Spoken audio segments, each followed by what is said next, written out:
All right, guys. Good morning. Good morning. How y'all doing? Hope you guys are doing awesome today. All right, I'm trying something different today. I'm on Facebook and YouTube live with my computer. Let's see if we can make this work today. Today we're reading about how to read better. And this article is found in Farnham. It's a street blog. It's a blog. Okay, so how to get the most out of your reading.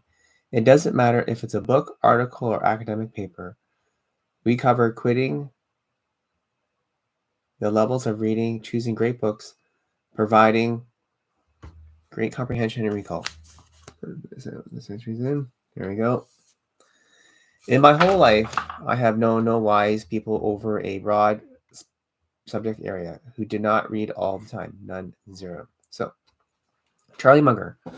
One of the benefits of reading is that it allows you to master the best of what other people have already figured out. This is only true if you can remember and apply the lessons and insights from what you read.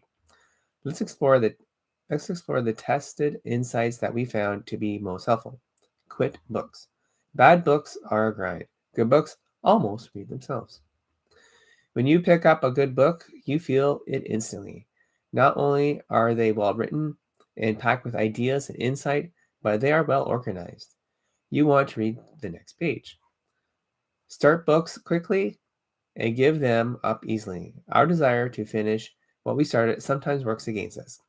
Good books finish themselves. You can't put them down. Trying to finish a bad book, on the other hand, is like walking through the mud with a wheelbarrow full of bricks. Life is too short. Skim a lot of books. Read a few. Immediately reread the best ones. When it comes to reading, you may not need to finish what you started.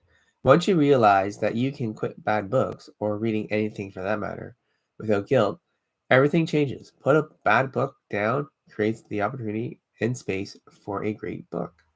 Do you agree? Let me know in the comments. Awesome. Skim a lot of books, read a few, immediately read the best ones twice. Excellent. Levels of reading. Reading the words on the page or screen is the easiest part. We learn how to do this in elementary school. The problem is, the only way we learn to read. This is the only way we learn to read. Tailoring it how you read to what you read makes more sense. Not everything needs to be read with the same intensity. Some books only deserve a skim, while others deserve your complete attention. Yes, they do. How much effort you put in relates to what you're reading and how you're reading it. Okay, levels of reading. Offer 4 different approaches to reading from easiest to hardest. Most of the time, it will be between levels 2 and 3. 1. Reading to entertain. The level of reading taught in elementary schools. 2. Reading to inform. A superficial read. You skim, dive in and out, and get a feel for the book and get the gist of things. Number 3. Reading to understand. The real workhorse of reading. This is thorough reading where you chew on things and digest them. For sure. Number 4. Reading to master. If you just read one book on the topic, odds are you're going to have a lot of blind spot in your knowledge. Synoptical reading is reading a variety of books and articles on the same topic, finding and evaluating the contradictions, and forming an opinion. Cool. Reading takes a lot of effort. Yes, they do. So, what's the solution? Speed reading. Reading speed is a vanity metric. No one cares how fast you read or how many books you can read last year. In the real world, what matters is what you absorb.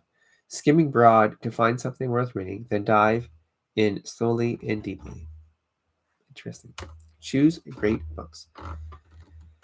Improving what you get out of reading starts with selecting great raw material. Just as it's harder to make healthy choices in your house when your house is full of junk, it's hard to get great insights from books that haven't stood the test of time. If you're like most people, you'll naturally be drawn to newer books. Newer books are full of sex appeal, marketing, and empty promises. While a few new books might prove to be valuable, the vast majority of them will be forgotten in months. Time sorts the books worth reading from the ones that should be skimmed or ignored. We can't tell you which new books will be great and which ones won't. So let time filter them for us. Time filters out what works and what doesn't. And there is no need to waste time on books that don't last. Most of what you need out of books, skill development, recipes, programming languages, can be found online. Reading time is limited. It should be a direct at knowledge that lasts. The opportunity cost of reading something new is rereading the best book you've ever read. Reading old books, reading the best ones twice. While this approach seems less sexy than reading the latest bestseller that everyone is talking about, most of those books will fail the test of time. Taking notes, the blank sheet. The single biggest change you can make to getting more out of the books you read is using the blank sheet method. What's that?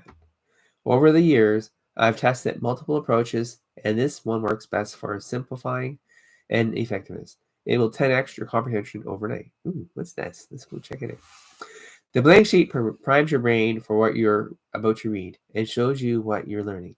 How does it work? Let's find out. 1.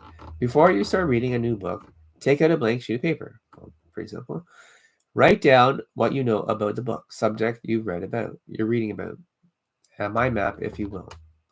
There is one here. If you go check the email, you can check out his mind map. Number 2, after finished reading session, spend a few minutes adding to the map with a different color. So you start mind map with one thing, then you decide color. Cool. Number 3, before you start your next reading session, review the page. When you're done reading, put the blank sheets into a binder that you periodically review. So Jeff here has done a bunch of books. One book here, and he made a bunch of notes on it. This is an example of a new book by Jeff Emmett, someone whom I was preparing to interview for the Knowledge Project. Why does this work so well? The blank sheet primes your brain for what you're about to read and shows what you are learning. When you first start with a blank sheet, you'll be forced to search your memory and put on paper what you know or what you think you know about a subject. As you read, you'll literally see that knowledge grow as you add new knowledge to the foundation.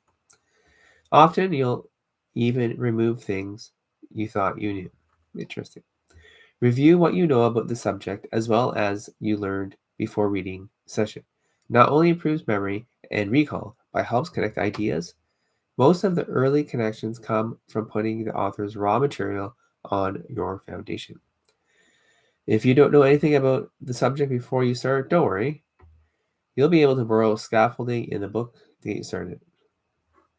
As your cognitive fluency in subject grows, you'll start to connect ideas across disciplines, disagreeing with authors about specific points, and even developing your own ideas. Cool.